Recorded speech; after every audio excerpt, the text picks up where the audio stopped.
How's that? It just feels like old friendship. This is our gathering once again in the Grunewald Pavilion. It's the 9th time for some of us. This is my favorite spot. This is my favorite piece of real estate on any stage in the United States. There's nowhere I'd rather be than welcoming you back to the Aspen Ideas Festival.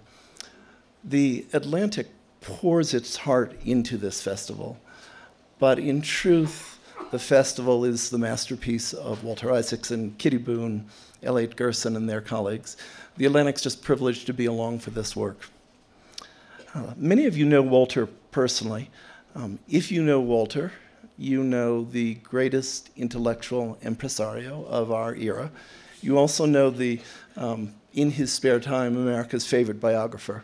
Walter operates on an every third or every fourth year basis, putting out a new biography. So last year was Steve Jobs. This year is an off year. But I wanted to bring you some good news. The New York Times has just announced that though Walter hasn't chosen his next subject yet, his next book has just sold 790,000 copies and has gone to #1 on the New York Times bestseller list. It is the first time a non-existent book has ever gone to the top of the list. You can imagine the frustration of people like David McCullough, who gets bumped down one spot by a book Walter keeps meaning to write. My role here is purely administrative. I have 3 announcements. 2 of them I got as I came into the tent. Let me read them to you. First, if there is a pass holder in the audience, a Mr. Snowden, please know that your party will meet you immediately after the program as you exit the tent. Any exit, actually, it pretty much doesn't matter. And second, if there's a Mr. Strauss-Kahn here, Aspen Meadows wants to relay that it doesn't know why your room hasn't had any maid service. They understand it's been 5 days now, and they're looking into the problem. And finally, the announcement of a little more consequence. You know how when something seems important, but you forget to mention it, and then a little time goes by and it feels less relevant, but you really, really should have mentioned it. But if you didn't mention it, it's like a sin of omission. It's not something you meant to do. And anyway, Walter and I keep forgetting to mention something to you, and so I'm going to mention it to you now. That is that several years ago, we sold the Aspen Ideas Festival, the whole franchise, to the National Security Agency. We are now a front organization for the NSA. It is no big deal. It's kind of like an employment issue. Walter and Kitty and Elliot and I are all government employees now. Technically, the campus is a military facility, what with the NSA being owned by the Department of Defense and all that. Did you know that the director of the NSA by law has to be a 3- or 4-star general? So anyway, the reason this comes up now, that I'm raising it now, is the NSA has decided on a whole new program of transparency. Several weeks ago, the director of the NSA was in a meeting with the staff, and he said, you know, all these secrets, this classified stuff, it's so 1990s. Why don't we hire a 30-something contractor to just go around the world and explain what the NSA does? And everyone said, what a good idea. So here, at what is now known as Fort Aspen, you're going to see evidence of the NSA. There will be NSA signage, branding everywhere. They haven't really gotten the hang of it yet, but I want to show you their first attempt. This is the NSA signage to my right. I know some of you over here can't see it. It's a kind of clean, sublime look. So anyway, to honor our new partnership with the NSA, I wanted to do 2 things. I wanted to do a background primer on the NSA, a slideshow, and then I wanted to talk you through some of the benefits that come with our NSA partnership. So let me begin with the slideshow history. Are the slides up? I can't see from here. Okay, it should go without any argument that the slides that follow are strictly off the record. I think it's very reasonable that the NSA asks, is it really too much to ask you just to respect our privacy at the agency? So let's proceed to the presentation. I think the title page shows a new sense of optimism at the NSA, the National Security Agency. Oh, yes, we can. The next slide shows the sitting director of the NSA. This is four-star General Walter Isaacson.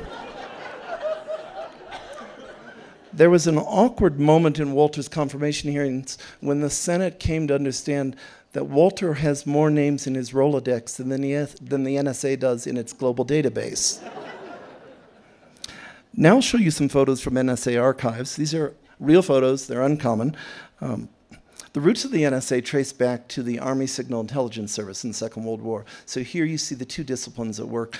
This is the encryption and the deciphering of secret messages. The NSA was not established as its own agency until 1952, the very end of the Truman administration. And the government didn't admit it had such an agency till 1957. So while we're pausing in the 1950s, let me tell you a little known fact. The NSA is the world's largest employer of mathematicians. So what was the NSA's mathematicians' big contribution back in the 1950s when they got this started? Well, much of that is classified, but what we do know is that they organized Miss NSA beauty pageants. This is a real photo. They didn't do it just one year. They did it straight through the 50s and into the early 60s. This is what mathematicians do when you let them run an agency. Here are a couple current-day photos. This is an analyst working current counterterrorism. He's seated in this larger room. This is the Threat Operations Center at NSA headquarters. Today, the NSA is the world's largest intelligence agency. Here you see a shot of the agency headquarters in Fort Meade, Maryland. It's 25 miles from downtown Washington. The central building there is 4 times the size of the US Capitol. To my knowledge, there is no map that shows all of the NSA facilities in the United States or globally, but it's pretty straightforward to put together from private sources a map that gets likely the NSA facilities in the continental US. So let me show it to you. You see the red star right by Washington? That's the Fort Meade headquarters. And immediately to its lower left, you'll see a purple triangle. That is an interception center in Sugar Grove, West Virginia. Let me read you a description from the New York Times of this interception center. Deep in a remote, fog-layered hollow near Sugar Grove, West Virginia, hidden by fortress-like mountains, sits the country's largest eavesdropping bug. Located in a radio-quiet zone, the station's large parabolic dishes secretly and silently sweep in millions of private telephone calls and email messages an hour. This facility intercepts every international message coming from the Atlantic, across the Atlantic. So way over across on the West Coast, in Yakima, Washington, you will see another purple triangle. This is the intercept center that gets all the messaging that comes from the Pacific. Then around the country, marked by pink pins, are 11 what are believed to be domestic intercept stations. If they exist, they are sitting directly atop Verizon and AT&T switching centers. And then, of course, there's much news about the PRISM program. This is Google, YouTube, Microsoft, Facebook, AOL, Apple, all of which have received court orders to release all of their metadata. So how much eavesdropping are we talking about? Well, we're talking about a world of it. Every day the NSA intercepts 500 quintillion pages of text. What's a quintillion? That's 10 to the 18th power. So while we're talking right now, the NSA is intercepting 1.7 billion phone calls, email messages, text messages, and so forth. Quoting the New Yorker here, which is so hard to do.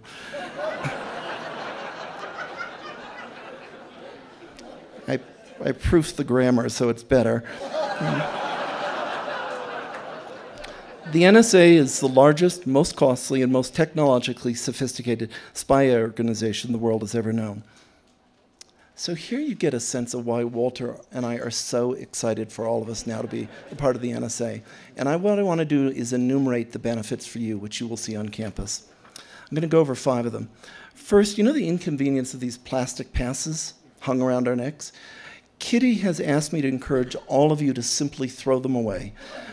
We are a badge-free campus now. In the event, the NSA has given us an Aspen Ideas Festival drone, which is running over the campus 24 hours a day. With facial recognition, you can enter the campus. We will know you're here immediately. And everywhere you go, every hour. You never need feel alone again.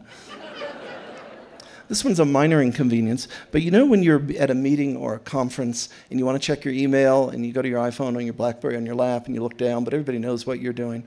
Well, as a service for all of our pass holders, the NSA is going to live sweep the text and telephone messages that you are receiving right now as we talk and put them up on a screen for you so that you don't have to look down. So let me give you an example. The NSA has been doing this for about 20 minutes for our audience right now. Let me show you a summary of what we've got. So since the session began, our audience has received 28 text messages, 43 missed calls, and 122 emails. Now what I want to do is show you what exactly has happened in the last 60 seconds. So on this NSA screen, you can see to the left the missed phone calls, and way to the right you can see the email messages. But let's focus on the live texting that's taking place right now. What the NSA has done is they've stripped the name of the texter from the message, so there's no way you can figure out who wrote these messages. Let me read it to you for those who can't see it. This is a live conversation. Somebody with the initials AMS says, "I tell you, women can't have it all." Someone named SS says, "Can too." AMS responds, "Cannot." SS responds, "How would you know? How about leaning in for a change?" AMS says, "That is so hackneyed." SS says, "Well, it's not as bad as the world is flat." And somebody, TF, comes in and just says, "Hey." A third improved service is what we call advanced speaker text. So each evening, the NSA is going to sweep the laptops and the iPads of all of the next day's speakers, find the speaker's notes or the full-text speeches, and put them up on the Aspen Institute website so you can read ahead on what's coming. So, for example, David Brooks is about to give a presentation, and we swept his site, and he wrote a really sweet note of encouragement to himself. I don't think he would mind my sharing it with you. Let me put it up here. This is David Brooks. Note to self, be deep. No, be funny. Nobody likes deep. This is a disaster. I wonder if Friedman gets nervous. I wonder if he gets paid. Please don't make me follow up Cory Booker. By and large, the NSA has asked nothing in return for these services, but Kitty has given them a NSA track, their whole programming track. Let me show it to you here. This is a bit of an experiment for the festival. This is the first mandatory track that we've ever had. You are required to go to these sessions. We're going to open with the Bill of Rights, do we really need all 10? And then one last benefit, if I may. In a perfect world, you wouldn't even see this benefit. That is that the very presence of the NSA has created a much safer campus. Some of you may remember that last year I cautioned you about increasing bear attacks here. That is no longer a concern. The NSA is everywhere. May I ask you to do what Walter was talking about in the same spirit, actually. Look to your left, to the person to your left, and look to the person to your right. It is overwhelmingly likely one of you is an NSA security officer. So Walter and I saw an instance of this added security yesterday when we were out on the grounds preparing for your arrival. In a few minutes yesterday afternoon, there was a terrifying terrorist incident that unfolded on the campus. I'm going to show you a few photos from this. At 4:30 p.m., a hardened terrorist, in fact, a disgruntled Crown Fellow, attempted to kidnap the irreplaceable Alan Greenspan. Here you see the terrorist escaping with Chairman Greenspan in a golf cart. Always collected, an intrepid Andrea Mitchell coolly reported the incident as breaking news for MSNBC. "Help, help," yelled Alan. "Let me do another take on that," Andrea said to her cameramen. Meanwhile, Kitty Boone, long an NSA SEAL, shot out the tires of the escaping golf cart. And finally, undercover NSA agents Linda Resnick and Barbara Streisand walked the Crown Fellow away. Well, that's the whole of my reporting on the NSA. I have one postscript. You know how in life, no matter how rich or big or important you are, there's always someone who's richer or bigger or more important. It's like that poster of the fish who's about to be swallowed by the larger fish, in turn swallowed by the larger fish. Well, it is true that the NSA, that the Aspen Ideas Festival has been sold to the NSA. But here's the final announcement. It's also true that the NSA has been sold to David Rubenstein. He's a good friend of the Aspen Institute.